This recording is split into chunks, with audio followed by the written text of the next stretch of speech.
But I think everyone's head's in the right place. He loves it here. We talked to Rich Kleiman, who's his partner all the time, about the vision and what we're building. And everyone's really happy. And I think we're going to have a really, really good year.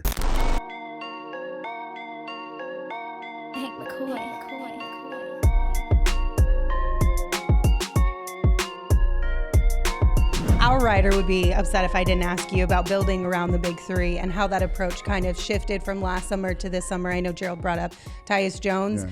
What was kind of the differences in your mind? Yeah. I know I read all your guys' stuff. I read a lot of stuff. I think there wasn't as much of a shift as last year. We ranked and targeted guys, and we got a lot of them early. And it kind of fell in our lap of guys saying, hey, we wanted I think the player option strategy was a smart one. Like, we got those guys.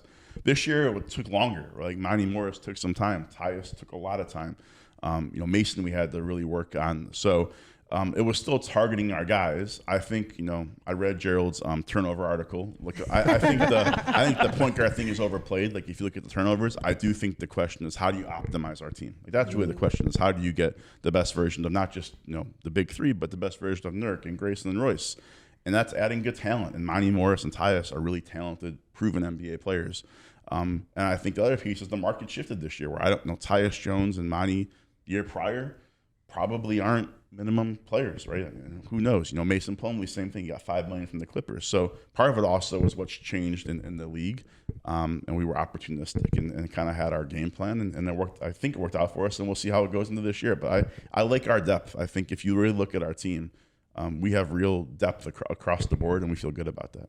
Excellent question, Lindsay. I'm very happy with you You're right welcome, now. Gerald. I wanted to ask, because this is something that we've seen Matt Ishbia come out and talk about, James Jones come out and talk about. Wanted to give you the opportunity as well. We've seen these Kevin Durant trade rumors that have come up, which seem more based in conjecture than anything else. But how have the conversations been with KD? Obviously eligible for the extension. It seems like everything we've heard is he wants to be here. Yeah. You guys want him to be here. How have those conversations with his side been? Awesome. I'll talk about all the tweets first. It's like one of those moments you'll get, where you're. I remember the Mikal Bridges trade happens, obviously, and it's like, oh wow, major trade, and you think all the talk is gonna be about New York, right, and Brooklyn.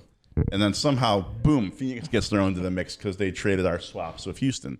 And I'm laughing. Like, that's how you're kind of in the inner circle, as they're talking about your team when you have nothing to do with the trade. But I love, Matt's tweet and supporting Kevin. And I think the most important part is you can't just have conversations when there's issues or things come up, right? Because then it's not true and authentic. It goes to our care factor.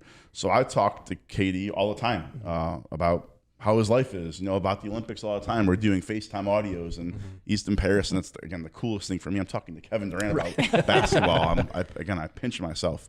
But I think everyone's head's in the right place. He loves it here. We talked to Rich Kleiman, who's his partner all the time, about the vision and what we're building. And everyone's really happy. And I think we're going to have a really, really good year.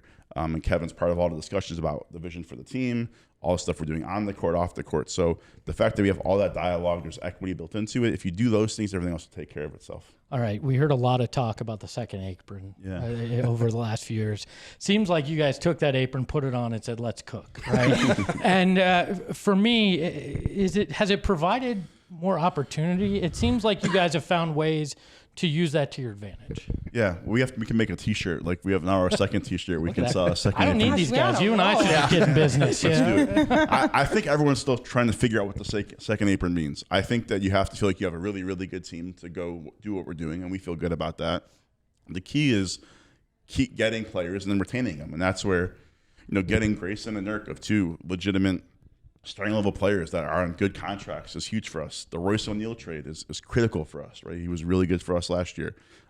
Getting Josh Okogie, I think we'll have a really good year, and keeping him, Bull, and that's where now being able to get Monty, Mason, and Tyus. Like, you gotta find ways to keep them. It may be impossible based on the rules, but you try. So I think if you can get ahead of it a little bit and keep your own guys, it goes a long way.